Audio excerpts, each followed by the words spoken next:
Pernah nggak kamu bangun di saat fajar, pas semua orang masih tidur, dan dunia rasanya begitu hening? Nah, di waktu yang sangat spesial itu, ada satu momen suci. Sebuah doa yang Rasulullah SAW nggak pernah sekalipun melewatkannya. Jadi, doa apa sih ini sebenarnya? Ini bukan cuma soal rutinitas sahur biasa loh. Ini jauh lebih dalam dari itu. Sebuah percakapan tersembunyi yang penuh makna. Biar gampang, yuk kita bedah bareng-barang dalam 3 poin utama. Kita lihat dulu emosi di baliknya, lalu isi doanya. Dan yang paling penting, apa artinya semua ini buat kita? Oke, kita mulai dari bagian pertama ya. Untuk bisa benar-benar mengerti doanya, kita harus paham dulu perasaan yang melatar belakanginya. Dan semua ini dimulai dari air mata. Bayangin deh, Aisyah radhiyallahu anha, istri beliau, orang yang paling dekat dan paling mengenal beliau, menceritakan sebuah pemandangan yang sangat pribadi. Beliau melihat bahu Rasulullah itu bergetar, menangis dalam sholatnya. Tapi ini bukan tangisan karena kesedihan duniawi. Ini adalah tangisan karena kekhusyukan dan kerendahan hati yang luar biasa di hadapan Sang Pencipta. Dan tahu nggak apa yang paling menyentuh dari sini? Ternyata, air mata itu bukan untuk diri beliau sendiri. Air mata itu adalah air mata cinta dan kekhawatiran untuk kita umatnya. Beliau takut suatu saat nanti kita membaca ayat-ayat Al-Quran, tapi hati kita lupa untuk merenungkannya.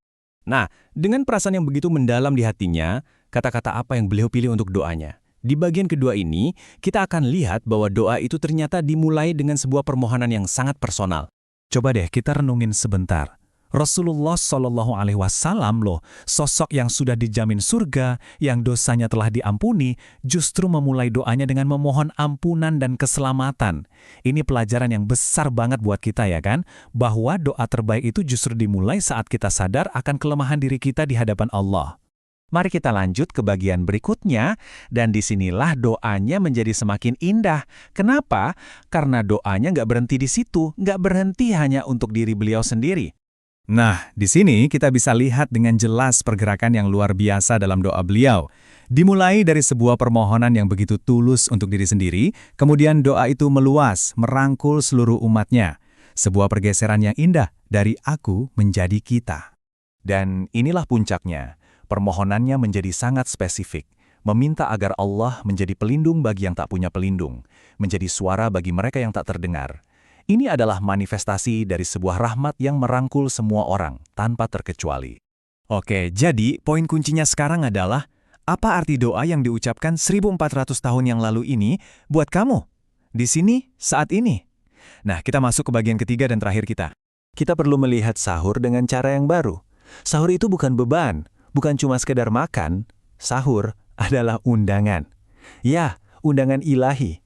Langsung dari Allah untuk kita datang, untuk kita memohon ampun, dan untuk terhubung dengannya. Undangan ini begitu istimewa, sampai Rasulullah SAW pun tak pernah melewatkannya, bahkan di hari-hari terakhir hidupnya saat beliau sedang demam tinggi. Dan pesan ini untuk kamu. Undangan untuk datang di waktu sahur ini bukanlah untuk mereka yang merasa sempurna atau suci. Justru sebaliknya. Justru karena kita ini penuh dengan dosa dan kekurangan, makanya kita diundang untuk datang, untuk bersimpuh. Dan inilah inti dari segalanya.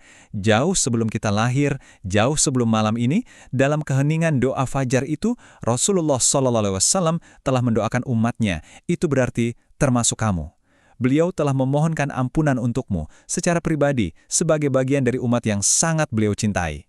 Jadi, saat fajar menjelang, ingatlah undangan ini. Undangan untuk menyambung sebuah percakapan yang telah dimulai lebih dari 1000 tahun yang lalu oleh seseorang yang begitu mencintaimu. Pertanyaannya sekarang, apakah kamu akan menjawab undangannya?